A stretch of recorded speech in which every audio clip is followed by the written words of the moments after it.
नमस्कार, final post में आपका स्वागत है। आज हम 2022 में होने वाले चुनाव में आप पार्टी की उत्तर प्रदेश में एंट्री के ऊपर कुछ चर्चा करेंगे, जिसमें उनकी पृष्ठभूमि में भी जाना आवश्यक है कि किस तरह उन्होंने अन्ना हजारे आंदोलन को अपने स्वार्थ के लिए उपयोग किया और बाद में एक अलग अपनी पार्टी बना के, जैसे आम आदमी पार्टी, आम आदमी की तरह दिखने वाले आदमी ने आम आदमी पार्टी बनाई, पर वो आम आदमी इतना खास हो जाएगा और इतना सत्ता के लिए इतना झूठ बोलेगा, ये शायद किसी ने सोचा नहीं था। उनके झूठ बोलने के कारण उन्हें फेंकू के नाम से जाना जाने लगा, मफलर मैन के नाम से जाना जाने लगा उनके खांसी की वजह से। तो कई चीज़ें ऐसी हैं जिनको सभी जानते हैं और राजनीति में भले ही नए हों, लेकिन उनको पता है कि किस तरह की राजनीति कहाँ करनी है। फिर अभी उनका ये कहना कि पूरब के लोग, यूपी के लोग मुझे आके कहते हैं कि आपने दिल्ली में जी बहुत अच्छा काम किया, आप 300 यूनिट बिजली फ्री दे रहे हो, आप पानी फ्री दे रहे हो, आप हमारे यहाँ आइए, हमारे यहाँ चुनाव लड़िए। तो मैं केजरीवाल जी से या उनकी पार्टी से ये पूछना चाहता हूँ, क्या ये वही यूपी वाले हैं जिनको कोरोना काल में अफवाह फैलाकर गाजीपुर बसों द्वारा बॉर्डर पे छोड़ दिया था, जिनकी सुध लेने वाला कोई नहीं? ये वही बिहारी मजदूर, वही यूपी वाले, ये वही लोग हैं जिनकी वजह से उन्होंने बहुत दुख झेले। और आज आप कह रहे हैं क्या ये वही यूपी वाले हैं जो आपको बुला रहे हैं? क्या वो दुखी होने के लिए दोबारा आपको बोल रहे हैं कि हमें बुलाइए? तो ये जो मजाक की बात नहीं है। केजरीवाल जी को सोचना पड़ेगा कि जो आदमी इस तरह के झूठे वादे करता है, झूठी बातें बोलता है, आपके पास मजदूरों के लिए समय नहीं था, आपने उनको बॉर्डर पे छुड़वा दिया, उसके बाद वो कहाँ जाए क्या खाएं, आपने कोई व्यवस्था नहीं की। योगी सरकार ने अपनी बसें लगा के वो उनको अपने गंतव्य स्थानों तक पहुंचाया। तो ये यूपी के लोग अच्छी तरह जानते हैं कि आप उनके कितने खैरख्वाह हैं या उनके बारे में आप कितना सोचते हैं। तो यह कहने की ज़रूरत नहीं कि मुझे यूपी वाले कह रहे हैं। समय के हिसाब से इनके जो है चुनावी वादे या किस वजह से चुनाव लड़ रहे हैं वो बदल जाते हैं। चुनावी समीकरण के हिसाब से इनके वादे, इनके कारण वो सब बदल जाते हैं। दिल्ली में 300 यूनिट बिजली और पानी के चक्कर में जिन मतदाताओं ने भी, या तकरीबन सभी मतदाताओं ने दिया, तभी 67 और 70 सीटें लेके आई। लेकिन आज दिल्ली में विकास से संबंधित कोई भी कार्य नहीं हुआ, कोई नया पुल नहीं बना, वर्ल्ड क्लास सड़कों की बात की जा रही थी। बरसात में आप सभी ने देखा भरे पड़े थे, जगह जगह सीवर खुले हुए थे, सड़कें टूटी हुई थी, बसों का में खरीद में घोटाले में इनका नाम आया। अभी हाल ही में मनीष सिसोदिया द्वारा स्कूल में जो खर्च का जो बजट था 13,000 कमरे बनाने का, वो 892 करोड़ के करीब था, जिसका खर्च बढ़ के 2,892 करोड़ हो गया। बाद में यह दलील दी गई कि एक कमरे की बनाने की कीमत 25 लाख रुपए आई। तो मुझे ये समझ नहीं आता कि 15,000 में प्रधानमंत्री आवास योजना है, उसमें 15,000 से 20,000 में एक घर बना के दिया जा रहा है, उसमें टॉयलेट बना के दिया जा रहा है। तो ऐसा क्या लगा 25 लाख में एक कमरा बना? यह भी सोचने की बात है। फिर आप पार्टी जो है वो तुष्टीकरण की राजनीति करती है, मुसलमानों के प्रति कुछ ज़्यादा वफादार रहती है, कुछ उनकी संवेदना उनके प्रति ज़्यादा रहती है। यही कारण है कि हाल में हज हाउस का बनाने की जो है घोषणा की गई। मुसलमान के लिए जब डोनाल्ड ट्रंप आने वाले थे इंडिया में, तब ताहिर हुसैन जो इनके पूर्व पार्षद थे उनके द्वारा दंगे करवाए गए ताकि सीए पे बैठे जो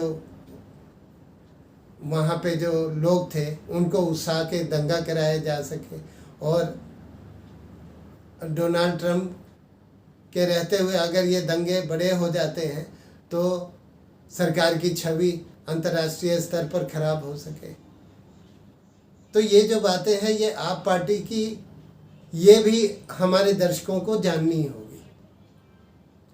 अमानतुल्लाह खान जो इनके आप पार्टी के विधायक हैं, सरिता विहार जहाँ पे सीएए का धरना काफ़ी दिनों तक चला, उसके बगल में मदनपुर खादर में रोहिंग्या मुसलमानों को बसाने का श्रेय अमानतुल्लाह खान को जाता है।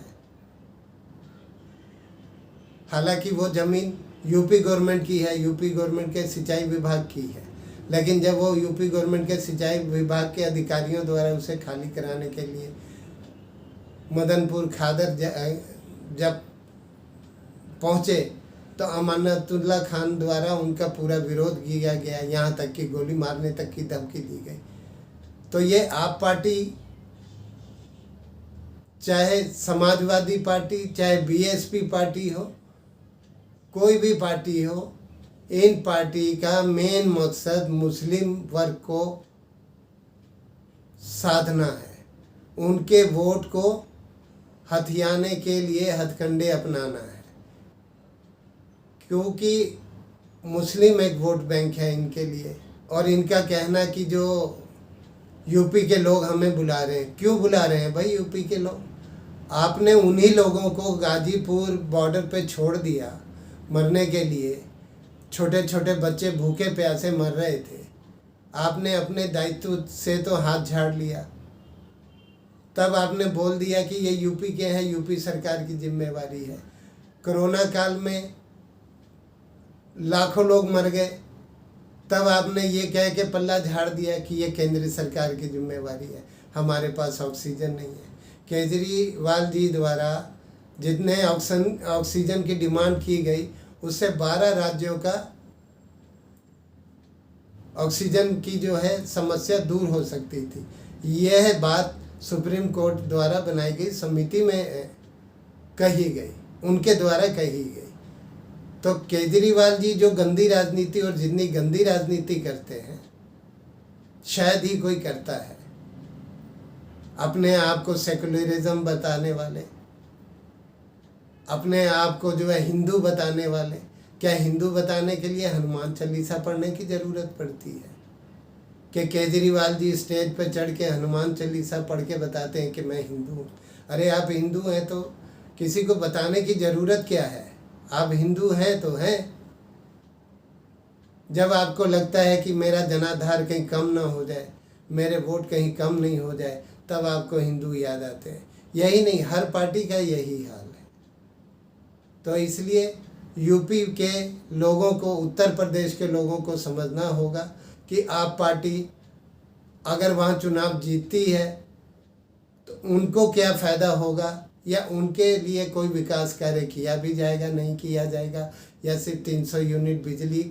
यहाँ पर 300 यूनिट बिजली में सिर्फ एक खास बात इन्होंने की है, अभी इन्होंने 40 विधायकों का एक दल भेजा कि आप वहाँ पे सर्वे करके आइए कि वहाँ की क्या स्थिति है, उसके हिसाब से हम अपने कैंडिडेट उतारेंगे। अरे भाई, जब आप कहते हैं आम आदमी पार्टी है, हम आम आदमी की सलाह पे काम करते हैं, तो आपको 40 विधायकों की टीम भेजने की ज़रूरत क्या थी? क्या आम आदमी आपको समझ गया इसलिए आप उनको नहीं भेज रहे? इसलिए आपको 40 विधायकों को भेजने की ज़रूरत पड़ी? और क्या वो विधायक जो आपकी पार्टी के, आपके कहे अनुसार चलते हैं, क्या वो आके ये कहेंगे कि यूपी में आपकी ज़रूरत नहीं है? या ये आप जनता को बेवकूफ़ बना रहे हैं कि हमें यूपी के लोग कह रहे हैं कि आप आइए, हमारी सेवा करिए, हमारे यहाँ चुनाव लड़िए? तो इन चीज़ों को भी जनता को समझना होगा। यहाँ पे एक बात मैं कहना चाहूँगा कि स्कूलों के मामले में थोड़ा बहुत काम मनीष सिसोदिया जी ने किया है, लेकिन कई स्कूल बंद भी हुए हैं, उसकी जानकारी किसी को नहीं दी जाती। केजरीवाल जी का एक चीज़ बहुत अच्छी है, कोई समस्या आती है तो इनका कोई भी स्टेटमेंट सुनिए कि हम आने वाले 6 महीनों में इस चीज़ को पूरी तरह ख़त्म कर देंगे। अब बरसात अगर अभी हो रही है तो 6 महीने बाद तो वैसे ही सर्दी रहेगी, तो आप क्या ख़त्म कर देंगे या जनता को क्या समझाना चाहते हैं, ये केजरीवाल जी से मैं पूछना चाहता हूँ। आप पार्टी से विज्ञापन के लिए जो है मशहूर है, केजरीवाल जी कुछ करें न करें अपने विज्ञापन हर जगह लगा देते हैं, चाहे वो टीवी पे हो, चाहे होर्डिंग्स हो, चाहे जो है अखबारों में हो। जनता का पैसा, करोड़ों पैसा वो सिर्फ अपने विज्ञापन पे। हम एक कहावत सुनते थे, अपने मुँह मियाँ मिट्ठू बनना, तो हमारे केजरीवाल जी वही हैं, अपने मुँह मियाँ मिट्ठू बनना, इसके अलावा और कुछ नहीं है। तो ये यूपी के लोगों को भी समझना होगा, इस पार्टी की पृष्ठभूमि में इसके पीछे कौन सी ताकतें हैं, इनके पास फंड कहाँ से आता है। अभी 2014 के मामले में ईडी द्वारा इनको सम्मन भेजे गए हैं केजरीवाल जी को। अब इनके द्वारा ये कहा जाएगा कि चुनाव आ रहे हैं इसलिए केंद्र सरकार करवा रही है। तो भाई हर चीज़ तो केंद्र सरकार करवा रही है, तो आप क्या कर रहे हैं। तो इन सब बातों से आम जनता को, खास करके उन जनता को जो यूपी बिहार के जो पूरब के जो लोग हैं, उनको समझना पड़ेगा। हालांकि अभी बिहार में इलेक्शन नहीं है, ये तो यूपी की बात हो रही है, लेकिन केजरीवाल जी द्वारा ये कहना कि पूरब के लोगों के कहने पे मैं चुनाव लड़ रहा हूँ। अरे भाई, अभी तक तो आप जनता के राय लेते थे, जनता से राय लेके चुनाव लड़ते थे। अब ऐसी क्या बात हो गई कि आप अपने विधायकों की राय पे चलने लगे। क्या आपके अगेंस्ट कोई विधायक जाएगा? क्या कोई विधायक को ये कहने में की हिम्मत होगी कि लोग आपको वहाँ पसंद नहीं करते? सोमनाथ भारती जैसे विधायक वहाँ जाते हैं यूपी में, मुख्यमंत्री, वहाँ के मुख्यमंत्री को गाली देते हैं, वहाँ की न्याय व्यवस्था पे जो है सवाल खड़े करते हैं, वहाँ के पुलिस वालों को गंदी गंदी गालियाँ देते हैं। इस आधार पे वो जेल में भी चले जाते हैं। तो केजरीवाल जी को ये सोचना पड़ेगा कि अपने नेताओं पर भी उनको संयम रखना पड़ेगा। इन्हीं शब्दों के साथ मैं यूपी की जनता से भी यह कहना चाहूँगा कि इन सब चीज़ों पर गौर करें। हम हर पार्टी की अच्छाइयाँ और उनके द्वारा मतदाताओं से उठाने वाले लाभ के बारे में बताते हैं, उनके द्वारा किए गए गलत कार्यों के बारे में बताते हैं, उनके द्वारा किए गए घोटालों के बारे में बताते हैं। तो इसी क्रम में अगले नए एपिसोड में मैं आपके साथ प्रस्तुत होऊंगा। अनिल कुमार, फाइनल पोस्ट से नमस्कार।